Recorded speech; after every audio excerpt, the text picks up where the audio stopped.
পৃথিবীর সবচেয়ে দামি জিনিস হলো বিশ্বাস, যা অর্জন করতে বছরের পর বছর সময় লাগে, কিন্তু ভাঙতে 1 মিনিটও সময় লাগে না। জীবনে ভালো থাকতে চাইলে এই 5টি কথা মেনে চলুন।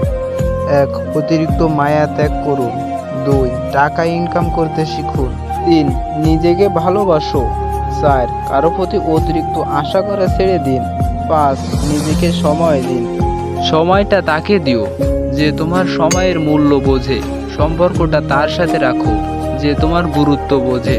পেটে ক্ষুধা থাকলে তবুও ঘুমিয়ে পড়া যায়, কিন্তু মনে ব্যথা নিয়ে কখনো ঘুমিয়ে থাকা যায় না। জীবনে ভালো থাকার জন্য এই কথাগুলো মনে রাখবেন। বেশি কথাই মুখ নষ্ট, বেশি আদরে সন্তান নষ্ট, বেশি লবণে তরকারি নষ্ট, আর বেশি লোভে জীবন নষ্ট। যে তোমাকে যত বেশি সন্দেহ করবে, বুঝে নিও সে তোমাকে সবচেয়ে বেশি ভালোবাসে। কারণ বুঝে নিও সে তোমার ভাগ আর অন্য কাউকে দিতে চায় না। সময়ের সাথে সাথে মানুষ বদলায়, কেউ অহংকার করে আর কেউ অবহেলা করে। হিংসা করে অন্যের ক্ষতি খুব সহজেই করতে পারবে, কিন্তু নিজের উন্নতি করতে পারবে না। রাস্তার পাশে বাড়ি থাকলে তার দাম অনেক, রাস্তার পাশে জমি থাকলে তার দামও অনেক, কিন্তু মানুষ যদি রাস্তার পাশে থাকে তবে তার কোনো দাম নেই কেন? ছোট পোশাক নারীকে বিজ্ঞানী বানায় না। এক নারীর অশ্লীল পোশাক অন্য নারী নির্যাতিত হওয়ার মূল কারণ। এত রূপের অহংকার কিসের?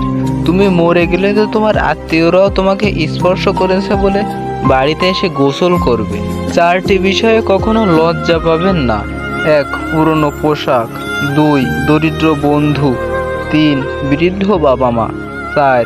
সাধারণ জীবনযাপন। মানুষ হলো এমন একটা প্রাণী, সেই গাছ কেটে কাগজ বানিয়ে আবার সেই কাগজে লেখে গাছ লাগান, পরিবেশ বাঁচান।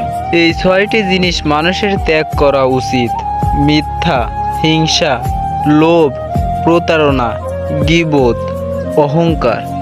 আজ এ পর্যন্ত বন্ধুরা। ভিডিওটি ভালো লাগলে অবশ্যই আমাদের চ্যানেলটি সাবস্ক্রাইব করবেন, আর হ্যাঁ, লাইক করতে যেন ভুলবেন না। আসসালামু আলাইকুম।